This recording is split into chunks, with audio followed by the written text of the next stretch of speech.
విజయవాడ కనకదుర్గమ్మ ఆలయంలో దసరా ఉత్సవాలు అంగరంగ వైభవంగా కొనసాగుతున్నాయి. సరస్వతీదేవి అలంకారంలో ఉన్న అమ్మవారిని ఈరోజు ఎంపీ కేశినేని శివనాథ్ కుటుంబ సమేతంగా దర్శించుకున్నారు. మూల నక్షత్రం రోజున 2 లక్షల మందికి పైగా భక్తులు రావచ్చని అధికారులు అంచనా వేస్తున్నారు. సామాన్య భక్తులు ఇబ్బందులు పడకుండా ప్రత్యేక ఏర్పాట్లు చేపట్టినట్లు అధికారులు తెలిపారు. మధ్యాహ్నం 3:30 ముఖ్యమంత్రి నారా చంద్రబాబు నాయుడు పట్టువస్త్రాలు సమర్పించనున్నారు. ఆ సమయంలో కూడా క్యూలైన్లు కొనసాగిస్తామని అధికారులు స్పష్టం చేశారు. ఏఐ టెక్నాలజీ ద్వారా 24 గంటలు పరిస్థితిని సమీక్షిస్తూ చిన్న లోటుపాట్లు వెంటనే సరిచేస్తున్నామని తెలిపారు.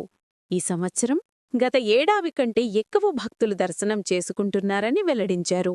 ప్రజల సుఖశాంతులతో ఉండాలని, రాష్ట్రం దేశం సుభిక్షంగా ఉండాలని అమ్మవారిని కోరుకున్నామని ఎంపీ కేశినేని తెలిపారు.